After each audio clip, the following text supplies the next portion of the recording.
नई पुराने सैंडल बेचने वाली सास बहू। शांता और मीठी दोनों सास बहू एक ही जगह मालती के यहाँ काम करते थे। शांता दाई के रूप में मालती के बच्चे का ख्याल रखती थी, तो वहीं उसकी बहू घर में झाड़ू पोछा लगाने का काम किया करती थी। एक शाम मीठी बर्तन धो रही थी कि उसकी सास बच्चे को खिलाते खिलाते खुद खांसने लग गई। माँ जी आप ठीक तो है ना? आपको खांसी आ रही है। ये लीजिए पानी, पानी पीजिए माँ जी। बच्चे को मुझे दे दीजिए। अरे बहू, तू मेरी फिक्र मत कर, मैं ठीक हूँ, बस थोड़ी सी खांसी आ गई है। फिर भी माँ जी। अरे मेरी फिक्र मत कर, मैं ठीक हूँ। अरे ओ शांता ताई, डुग्गू सो गया तो उसे मुझे लाकर दे दीजिए और मेरी कॉफी ले आइए प्लीज। हाँ हाँ मालकिन, डुग्गू सो गया है, मैं अभी आपके पास आती हूँ। बहू, तुझे वो देख लेगी यहाँ पर। ला, बच्चे को मुझे दे दे और प्रीति को कॉफी दे आ। जी माँ जी, आराम से जाइएगा संभल कर। मीठी प्रीति को कॉफी देती है। वहाँ शांता बच्चे को लेकर मालती के पास चली जाती है और कहती है, ये लीजिए मालकिन, सोते हुए बहुत प्यारा लग रहा है, आप इसके टीका लगा देना। अरे आप इसे अपने हाथ से लगा दीजिए, आप तो दादी की तरह है ना इसकी। ठीक है। ये कहते ही शांता उसे काजल की डिब्बी दे देती है और उसके हाथ से गिर जाने से जब शांता उस डिब्बी को उठाती है तो उसकी कमर में मोच आ जाती है। अरे राम रे, मेरी कमर, बड़ा दर्द हो रहा है। ओहो, आपकी तो लग गई। मीठी जरा जल्दी आओ, अजवाइन का तेल और पानी लेकर आओ। शांता बाई, मैं उठा रही थी ना, तो आप क्यों झुकी? तभी मीठी अजवाइन और पानी का गिलास ले आती है और अपनी सास को ऐसे देखकर घबराते हुए कहती है, माँ जी ठीक तो है ना आप? आपको कुछ हुआ तो नहीं? क्या हो गया कमर में? फिर से मोच आई क्या आपको? अरे डरने वाली कोई बात नहीं है, थोड़ा दिक्कत होता ही है, इसीलिए मैंने तुमसे मंगवाया है। ये बहुत अच्छा तेल है, तुम्हारी माँ जी को पता ही होगा। हाँ बेटा। ये कहते ही मीठी शांता की कमर की मालिश कर देती है। कुछ देर बाद वो घर चले जाते हैं। अगले दिन शांता को उठने बैठने में कमर से प्रॉब्लम होती है और फिर वो कहती है, अरे बहू, 9 बज गए, चल जल्दी से मालकिन के घर जाना है। माँ जी, आपसे तो चला भी नहीं जा रहा। तू फिक्र मत कर, मैं थोड़ा बैठकर बच्चे को संभाल लूंगी। इस तरह दोनों मालती के घर जाती हैं। मीठी घर के बाकी काम को निपटा लेती हैं। बच्चे को संभालते वक्त भी उसकी कमर में बहुत दर्द हो रहा था। अरे राम, कमर का दर्द तो बढ़ता ही जा रहा है, अब क्या करूं? डुग्गू को भी पकड़ा नहीं जा रहा मुझसे। शांता की ये बात सफाई करते वक्त मीठी सुन लेती है और मालती से जाकर कहती है, मालकिन जी, माँ जी की हालत तो देखी है ना आपने? वो अभी भी दर्द से कर्रा रही है। हाँ मुझे पता है, पर तुम अचानक से क्यों कह रही हो? क्योंकि मालकिन, अब उनकी तबीयत ज्यादा खराब हो रही है और मैं उन्हें इस हालत में नहीं देख सकती, इसलिए अब मैं और माँ जी यहाँ पर काम नहीं कर पाएंगे। कोई बात नहीं, जैसी तुम्हारी इच्छा। रुको, मैं अभी आती हूँ। ये बोलकर मालती उसके पैसों का हिसाब कर देती है और मीठी को दे देती है। तभी बच्चे को खिलाती हुई शांता आती है। मालकिन, ये खिचड़ी खाकर सो गया है, ये लीजिए। ठीक है, अब से आप दोनों ख्याल रखना, ये रहे आपके पैसे। पर अभी तो महीना होने में 2 दिन बाकी हैं। हाँ, पर आपको आराम की जरूरत है, इसीलिए मैं आपको भेज रही हूँ। दीदी, मेरे ये सारे सैंडल अब किसी काम के नहीं हैं। मैं और नए लेकर आ चुकी हूँ, इसीलिए मैं इन्हें फेंक रही हूँ। मीठी, आप बाहर जाओ तो इन्हें फेंक देना। प्रीति दीदी, पर ये तो नए सैंडल चप्पल लग रही है। हाँ ये नए हैं, बस मैंने 1-2 बार ही पहना है ना।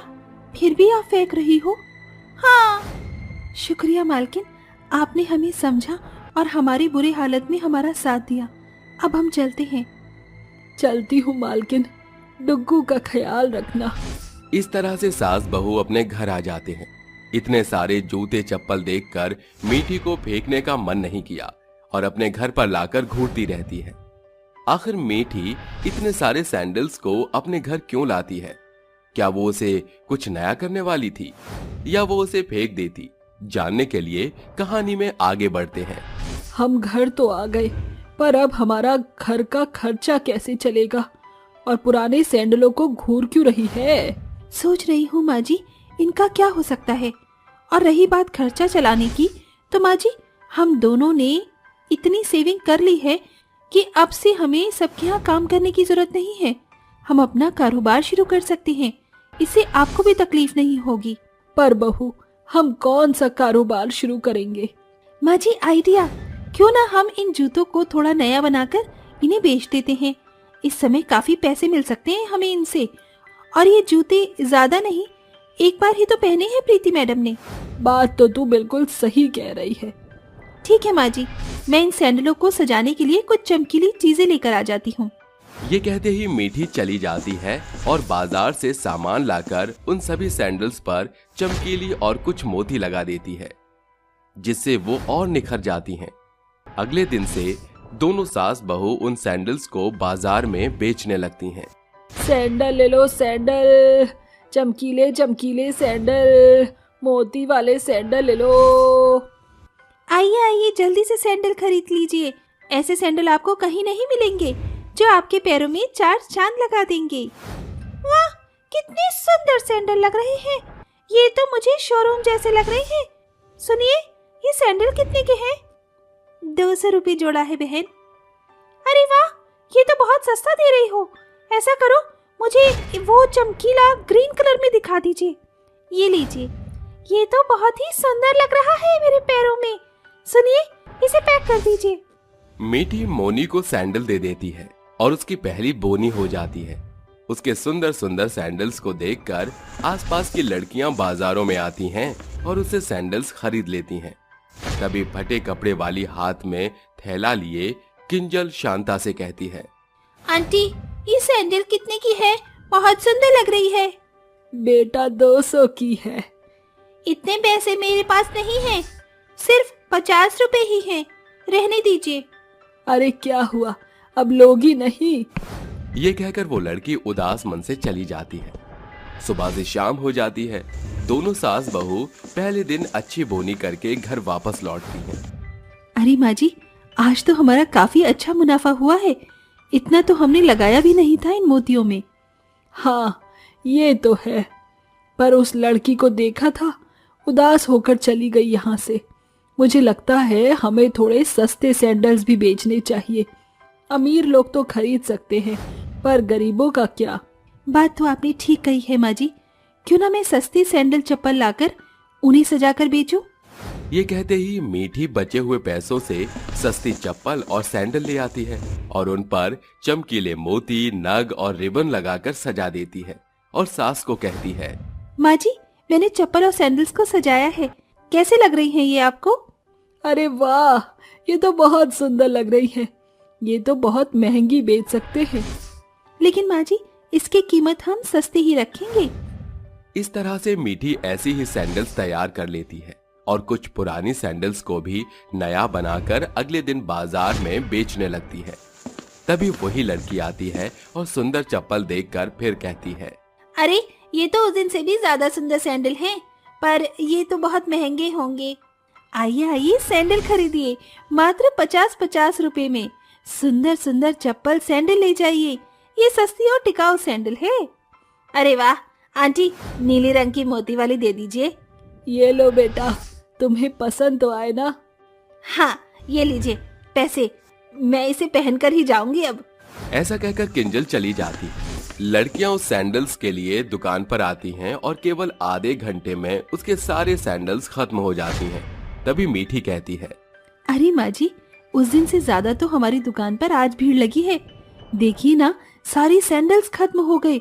अब जो पैसे आए हैं, मैं सोच रही हूँ उनसे ऐसे ही सस्ते सैंडल लेकर आऊं और सबको खुद सजा सजा कर सही दाम पर बेच दूं।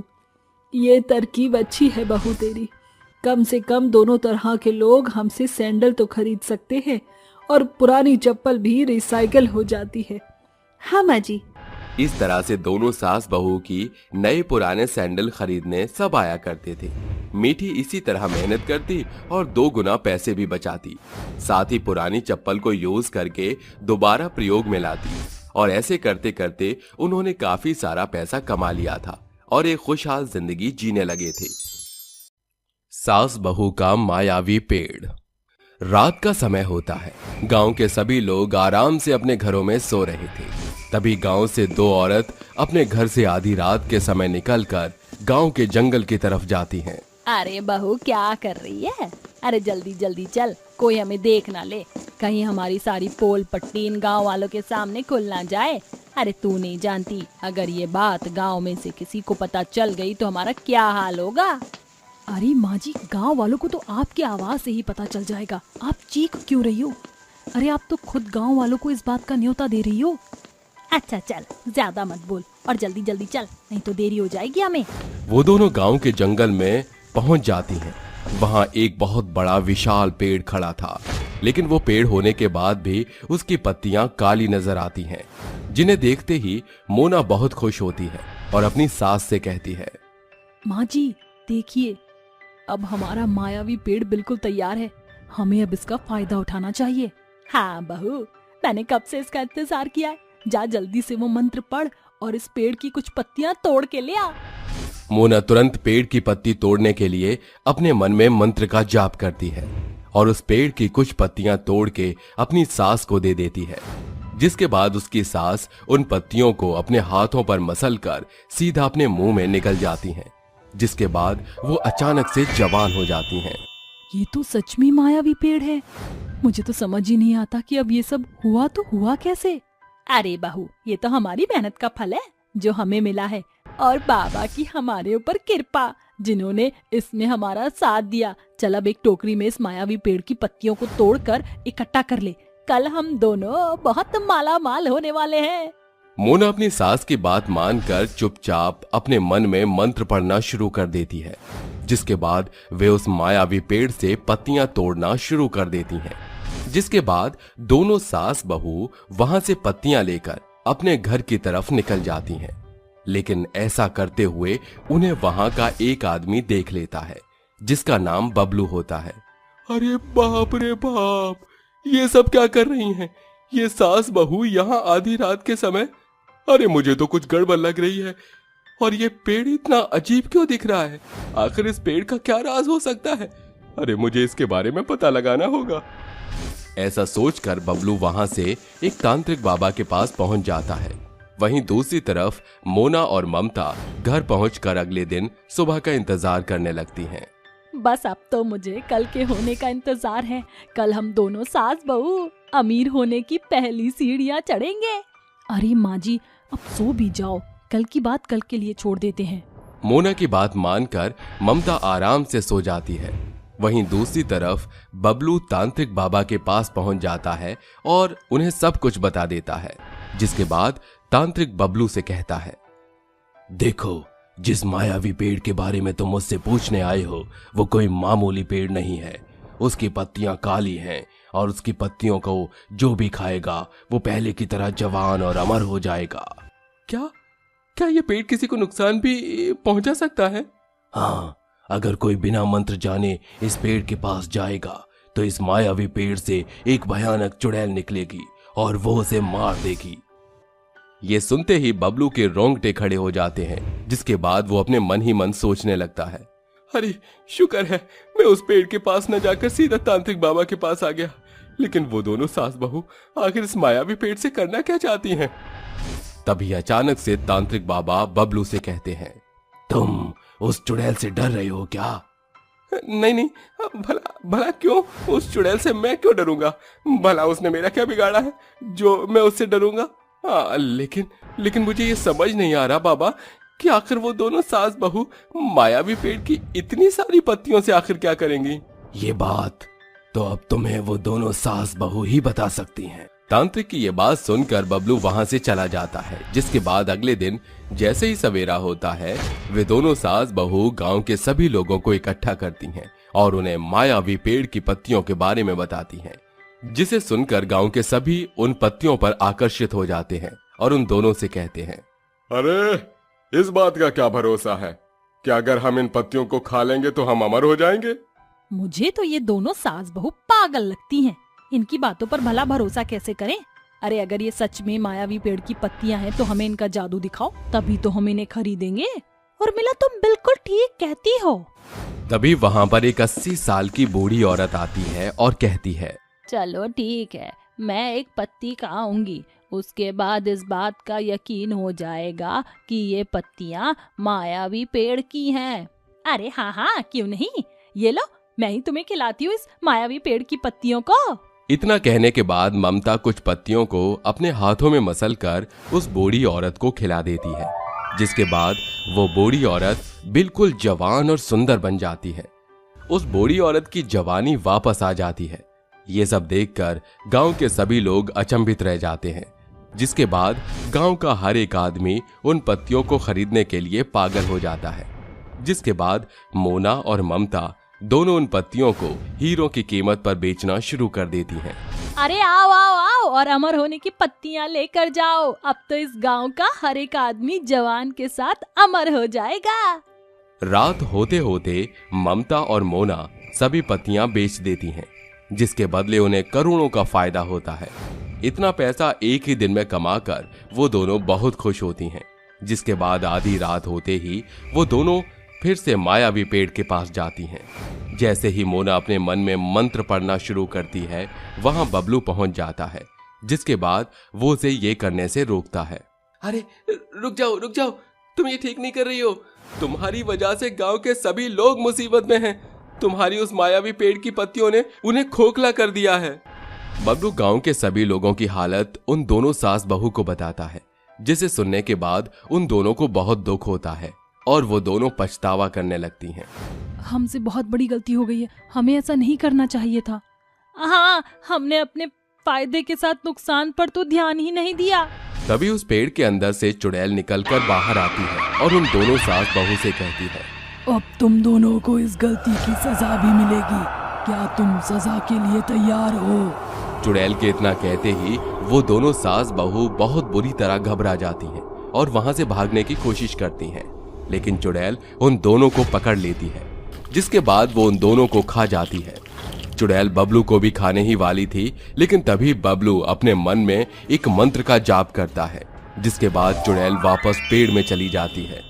पर मायावी वो पेड़ दोबारा एक साधारण पेड़ में बदल जाता है, जिसके बाद गांव के सभी लोग पहले की तरह ठीक हो जाते हैं। गर्भवती बहू को बचाने वाली गाय। अरे गोरी, तुम्हें क्या हो गया है? तुम कुछ खाती ही नहीं हो, मैं तुम्हें अपने हाथों से खिलाती हूँ।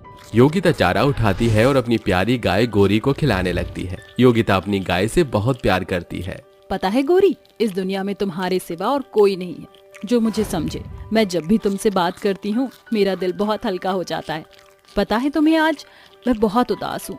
दरअसल पिताजी मेरे लिए रिश्ता ढूंढ रहे हैं, लेकिन मैं तुम दोनों को छोड़कर नहीं जाना चाहती हूँ। योगिता को ये सब बातें अपनी गाय गौरी से करते हुए उसका पिता सुन लेता है, जिसके बाद उसके पिता उसके पास आते हैं और उससे कहते हैं, अरे बेटी, तुम ऐसा क्यों सोचती हो? तुम तो मेरी सबसे प्यारी बेटी हो। मैं भी तुमसे अलग नहीं होना चाहता, लेकिन हर बेटी को एक न एक दिन अपने ससुराल जाना ही होता है। माँ के जाने के बाद आपने मुझे कभी भी माँ की कमी महसूस होने नहीं दी, और गोरी ने मुझे किसी दोस्त का सहारा लेने नहीं दिया। आप दोनों मेरी जिंदगी में बहुत अहम हो, इसलिए पिताजी आप दोनों को छोड़कर जाना नहीं चाहती। लेकिन बेटी, तुम तो जानती हो, बेटियां पराया धन होती हैं, इसलिए उन्हें समय रहते शादी करके विदा करना बहुत जरूरी होता है। और फिर तुम्हारी शादी के बाद मैं तुमसे मिलने आता रहूंगा और तुम्हारी खबर भी लेता रहूंगा। ठीक है पिताजी, मैं शादी करने के लिए तैयार हूँ, लेकिन मेरी एक शर्त है। ओहो, चलो ठीक है, बताओ तुम्हारी क्या शर्त है? पिताजी, मेरी शादी के बाद मैं अपनी गोरी को अपने साथ लेकर जाऊंगी। मैं उसे यहाँ पर अकेला नहीं छोड़ूंगी। ठीक है बेटी, तुम अपनी गोरी को अपने साथ ले जाना। दामोदर ये कहकर वहां से गोरी का दूध उठाता है और उसे बेचने के लिए गांव में चला जाता है। वहीं दूसरी तरफ हर रोज दामोदर अपनी बेटी योगिता के लिए कोई ना कोई रिश्ता ढूंढता ही रहता है। एक दिन एक पंडित दामोदर के पास आता है और उससे कहता है, अरे दामोदर भैया, मैं तुम्हारे लिए इतने बड़े घर का रिश्ता लेकर आया हूँ कि तुम्हारे खानदान में ऐसा रिश्ता कहीं भी नहीं होगा। अच्छा, ऐसी बात है तो जल्दी से मुझे रिश्ते के बारे में सब कुछ बताओ पंडित जी। पंडित दामोदर को लड़के और उसके परिवार के बारे में सब कुछ बता देता है, जिसके बाद दामोदर रिश्ते के लिए हाँ कर देता है। कुछ ही दिनों में दामोदर अपनी बेटी की शादी करके उसे विदा कर देता है। शादी के कुछ ही दिनों में योगिता घर की सभी जिम्मेदारियों को अच्छे से समझ लेती है। वहीं अपने साथ साथ अपनी गौरी को भी साथ लेकर आती है। एक दिन रात के समय वो अपनी गौरी को चारा दे रही होती है। ये ले गौरी, अपना चारा खा ले, अगले दिन तुझे दूध भी देना है। गौरी चारा खाने लगती है कि तभी उसके पति रॉकी की कार आती है, जिसमें रॉकी के साथ एक लड़की बैठी होती है। रॉकी उस लड़की को किस करता है, जिसके बाद वो कार से उतरकर अंदर चला जाता है। ये सब योगिता बाहर बैठे हुए देख लेती है और रोते हुए अपनी सास ममता के कमरे में जाती है। माँ जी, दरवाजा खोलिए, मुझे आपसे कुछ जरूरी बात करनी है। अरे ऐसी कौन सी आफत आ गई जो तुझसे सवेरे होने का इंतजार भी नहीं हुआ। योगिता अपनी सास को उनके बेटे के चाल चलन के बारे में बताती है, जिसे सुनकर ममता कहती है, ओहो, इतनी सी बात पर तू परेशान हो रही है। अरे ये सब तो चलता ही रहता है। जाकर सो जा, वह लड़की शायद उसके ऑफिस की ही होगी। योगिता अपनी आंखों में आंसू लिए कमरे में चली जाती है, जिसके बाद रॉकी उससे प्यार करने का नाटक करता है और लाइट बंद करके उसके साथ सो जाता है। ऐसे ही योगिता कई बार अलग अलग लड़कियों को अपने पति के साथ देख लेती है। एक दिन योगिता घर की सफाई कर रही होती है कि तभी उसे अचानक से उल्टियां आ जाती हैं, जिसके बाद योगिता तुरंत डॉक्टर के पास जाती है। जैसे ही डॉक्टर उसका चेकअप करते हैं, वो उससे कहते हैं, मुबारक हो, आप मां बनने वाली हो। ये सुनकर योगिता बहुत खुश होती है और वो ये बात सबसे पहले अपनी सास ममता और रॉकी को बताती है। योगिता के गर्भवती होने की खबर सुनते ही रॉकी और ममता दोनों एक दूसरे को देखने लगते हैं। तभी ममता कहती है, योगिता बेटा, मेरे लिए एक गिलास पानी ले आओ। योगिता पानी लेने के लिए चली जाती है, जिसके बाद ही ममता रॉकी से कहती है, अरे ये क्या किया तूने? तू जानता है ना, हम योगिता को इस घर में केवल नौकरानी की हैसियत से लेकर आए थे और तूने उसके साथ गुलचर्रे उड़ा दिए। क्या तुझे जरा भी शर्म नहीं आई? माँ, मैं उस वक्त नशे की हालत में था, मुझे कुछ समझ नहीं आया, मुझसे भूल हो गई। यह सब योगिता कमरे के बाहर खड़ी हुई सुन लेती है, जिसके बाद वो रोती हुई अपनी गौरी के पास जाती है और उसे सब कुछ बताती है। ये सब क्या हो रहा है मेरे साथ गौरी? आखिर मैंने उनका क्या बिगाड़ा था जो इन्होंने मेरे साथ ऐसा किया? अब तो मैं अपने पिता के घर भी नहीं जा सकती, क्योंकि उन्होंने कहा था कि अपने मायके से विदा होने के बाद बेटी की ससुराल से सीधा अर्थी निकलती है। अब मैं क्या करूं गौरी, अब मैं क्या करूं? उस दिन के बाद से ममता योगिता के साथ बहुत अच्छे से व्यवहार करने लगती है और किसी न किसी तरह उसका बच्चा गिराने की कोशिश करती है। अरे अगर इसे पता चल गया कि हम इसे केवल नौकरानी की हैसियत से इस घर में लेकर आए थे, तो ये हमारे घर से भागकर अपने पिता के घर चली जाएगी। इसलिए इसको बिना पता चले मुझे इसका बच्चा गिराना ही होगा। ममता कभी दूध के गिलास में दवाई मिलाकर देने की कोशिश करती, तो कभी उसे गर्म चीजें देती, लेकिन इतनी कोशिश करने के बाद भी योगिता के बच्चे को कुछ नहीं हुआ, जिसके बाद ममता को गुस्सा आता है और वो योगिता के साथ बहुत बुरा व्यवहार करना शुरू कर देती है। वो उसे बात बात पर मारने लगती है और उसे खाना देना बंद कर देती है। ये ले, खा ले, यही है आज घर के अंदर। ममता योगिता को 2 सूखी रोटी लाकर देती है। यहाँ तक कि ममता उसकी गौरी का भी चारा बंद करवा देती है, जिसके चलते गौरी और योगिता दोनों ही रोती हैं। जब ममता योगिता को 2 सूखी रोटी देती, तो उनमें से एक रोटी अपनी गौरी को खिला देती और खुद खा लेती। देखते ही देखते गौरी का पेट बाहर आने लगता है, जिसकी वजह से वो घर के काम नहीं कर पाती। अरे योगिता, कहाँ मर गई तू? क्या तुझे घर के काम दिखाई नहीं दे रहे? माँ जी, मेरी तबीयत ठीक नहीं है, मुझसे काम नहीं हो पा रहा। अच्छा, अब तो तुझसे काम नहीं हो पा रहा? रुक, तुझे मैं अभी बताती हूँ। ऐसा कहकर ममता छड़ी उठाती है और योगिता को मारना शुरू कर देती है। वहीं दूसरी तरफ योगिता को पीटते हुए गौरी से सहन नहीं होता, जिसके बाद वो तुरंत ममता के पास आती है और उसे अपने सींग मार देती है। ममता के चिल्लाने पर रॉकी भी वहां आ जाता है, जिसके बाद वो योगिता के बाल पकड़ लेता है। ये देखकर गौरी को और भी ज्यादा गुस्सा आता है और वो रॉकी को भी अपने सींग से मारना शुरू कर देती है। छोड़ दो मुझे, छोड़ दो, अरे हमसे गलती हो गई, आज के बाद हम दोनों ऐसा कभी नहीं करेंगे, हमें माफ कर दो। हाँ योगिता, हमें हमारी गलती की सजा मिल गई है, अपनी गाय से कहो कि हमें छोड़ दे। योगिता के कहने पर गौरी रुक जाती है, लेकिन उस दिन के बाद योगिता अपनी गौरी के साथ वापस अपने पिता के घर चली जाती है और अपने पिता को सारी सच्चाई बता देती है, जिसे सुनने के बाद दामोदर रॉकी और ममता के ऊपर पुलिस केस कर देता है और उन दोनों को जेल की सलाखों के पीछे डलवा देता है और अपनी बेटी योगिता के साथ खुशी खुशी रहने लगता है। अखबार बेचने वाली बहू की सफलता। खद्दर की पुरानी साड़ी पहने हुए अविका रसोई घर में बैठी आंसू बहाते हुए चूल्हा फूंक रही थी। वहीं दूसरी ओर श्याम ओसारे में बिछी खाट पर पड़ा हुआ था और अनुराधा गेहूं की सफाई कर रही थी। अविका बहू, जरा बाहर तो आना। जी माँ जी। ये ले, गेहूं फटक दिया है, इसे पिसने को मिल में दे आ। माँ जी, इन सभी गेहूं में तो खून लगे हुए हैं। अंतिम यही बचा कुचा रह गया है, जाने ये दुख की घड़ियां कब खत्म होंगी। उनका परिवार घनघोर गरीबी से जूझ रहा था। तभी नशे में धुत अनुराधा का बेटा तेजा लड़खड़ाते कदमों से घर के भीतर दस्तक देता है। अरे झूम बराबर झूम शराबी, झूम बराबर झूम। क्यों जी, ये पिताजी रोग के बिछौने पर पड़े हैं और तुम घर की जिम्मेदारियां संभालने की बजाय खुद ही लड़खड़ा रहे हो? शराब का इतना चस्का चढ़ गया है तुम्हें? अविका की बात सुनकर तेजा गुस्से से लाल पीला होकर उसके बाल पकड़कर कहता है, क्यों री साली अपने पति परमेश्वर की सेवा करने की बजाय बातें सुना रही है? तेरी ये मजाल। माँ जी। गुस्से में तिलमिलाती अनुराधा दीवार पर खड़े डंडे को उठाकर तेजा पर बरस पड़ती है। अरे माँ, अरे तू इस दूसरे के घर की छोकरी के खातिर अपने लाल का खून बहाने पे तुली है। तो जैसे नकारा औलाद से तो भला मैं बे औलाद रहती। आज से इस घर में तुझ शराबी सट्टेबाज की कोई जगह नहीं है। अनुराधा अपने बेटे तेजा को घर से निकाल बाहर करती है और हर एक दिन के साथ उनके घर की हालत बद से बदतर होते जा रहे थे। ऐसे में उनके खाने के भी लाले पड़ गए थे। बहू, इतनी हड़बड़ी में कहाँ चल दी?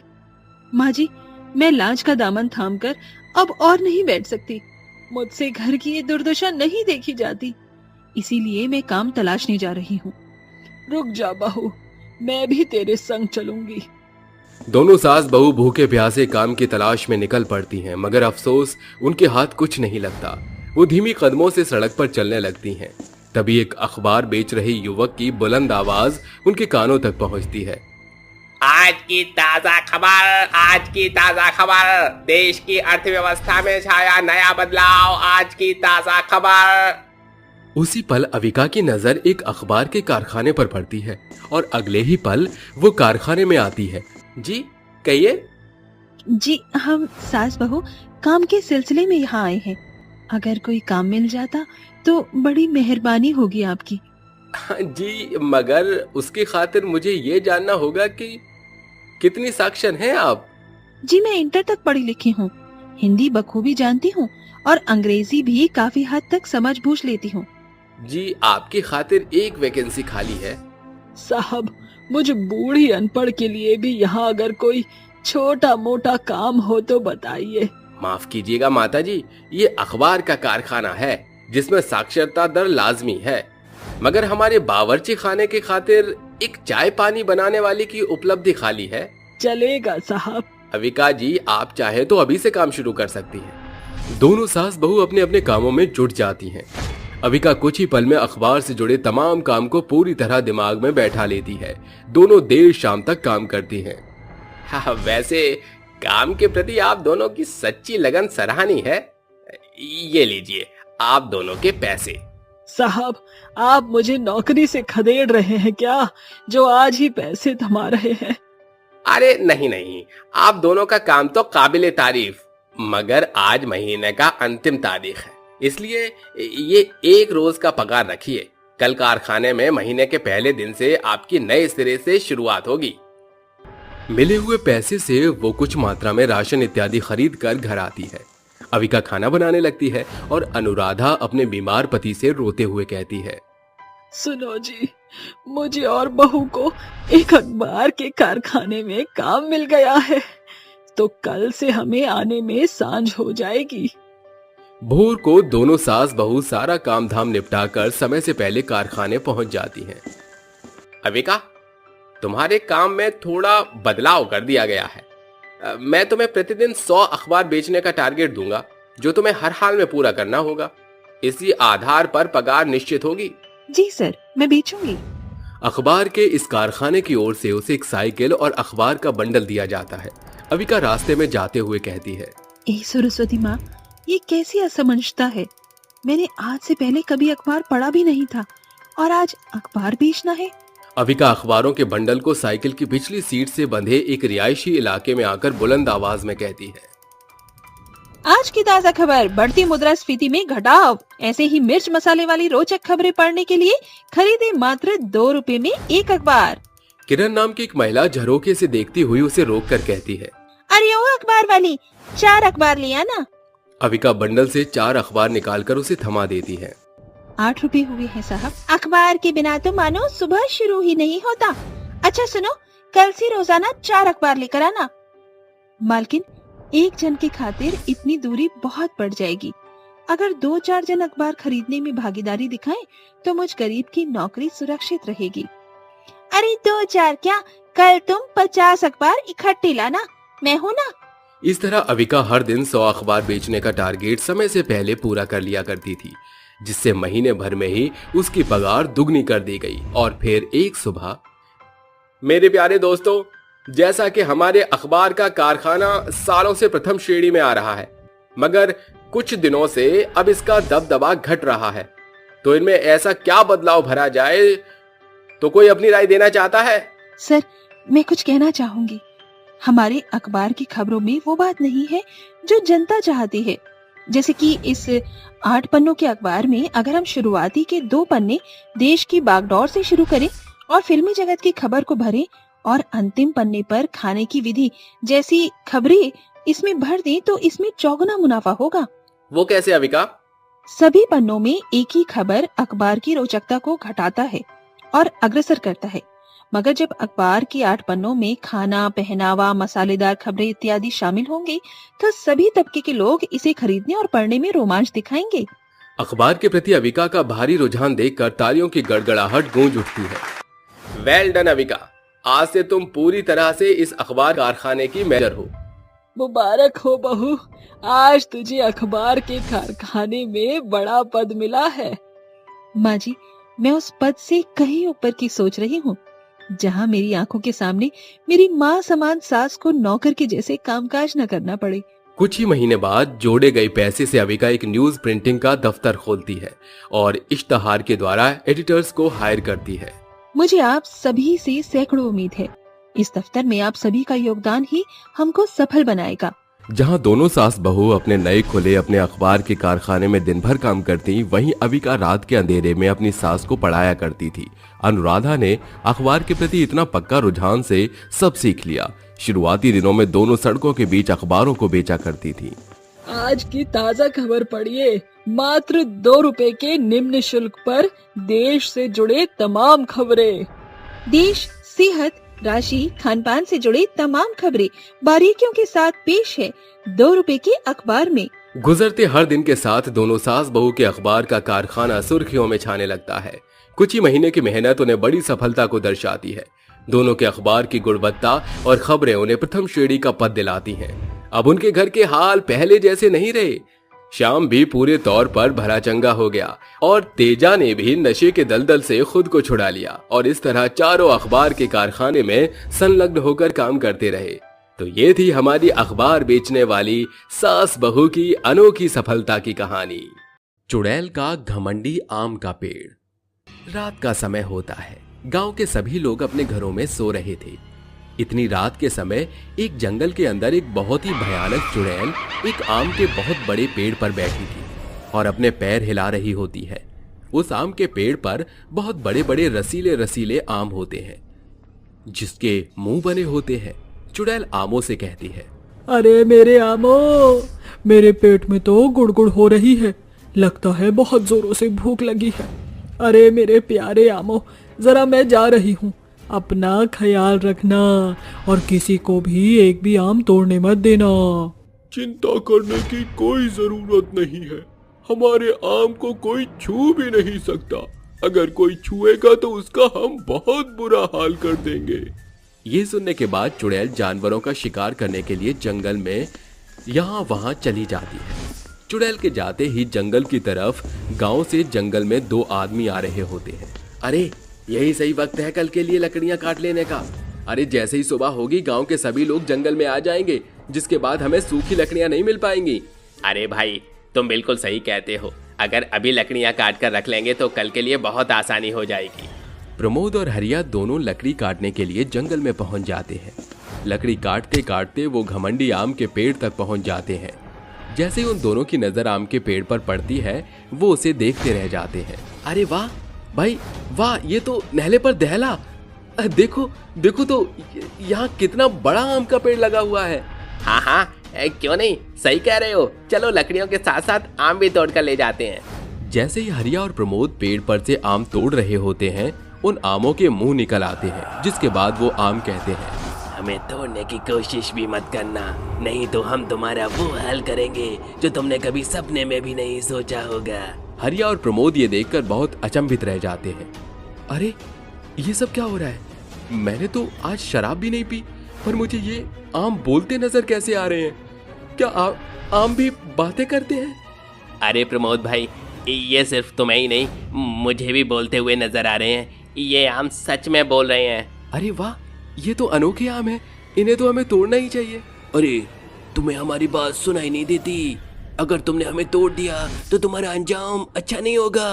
और तुम जानते नहीं हो कि हमारे इस आम के पेड़ पर एक चुड़ैल भी रहती है।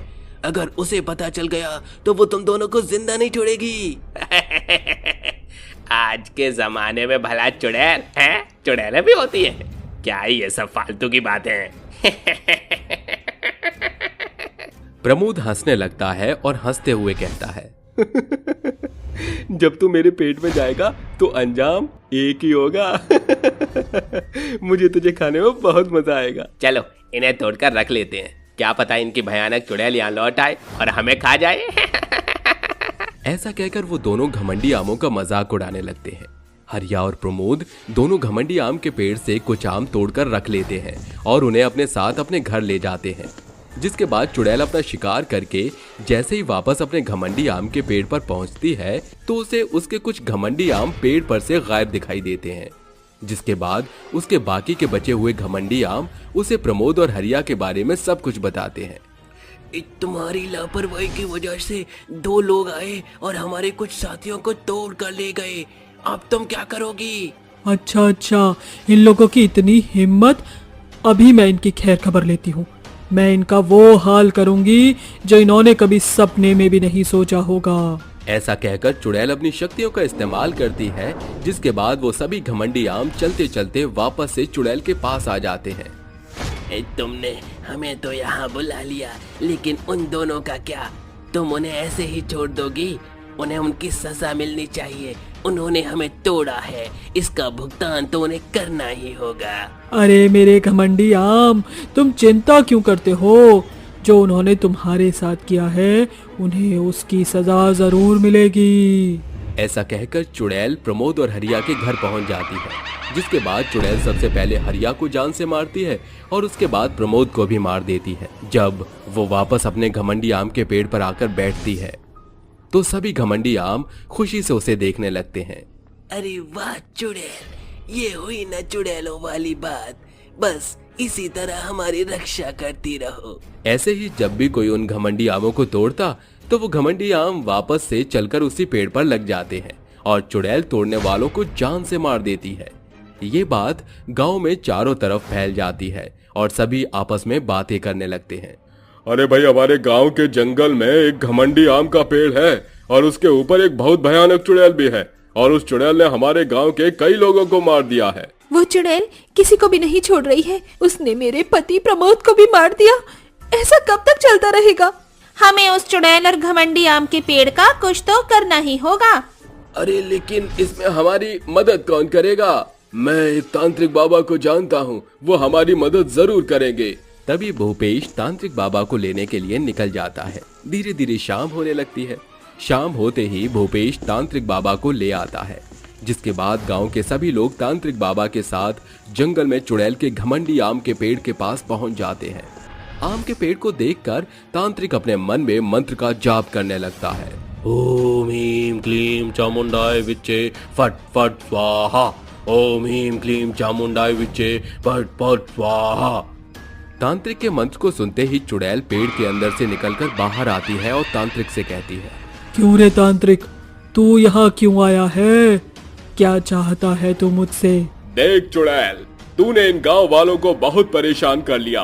तू अपने इस घमंडी आम के पेड़ के साथ यहाँ से हमेशा हमेशा के लिए चली जा, नहीं तो अच्छा नहीं होगा। मुझे यहाँ से भगाने वाला तू होता कौन है?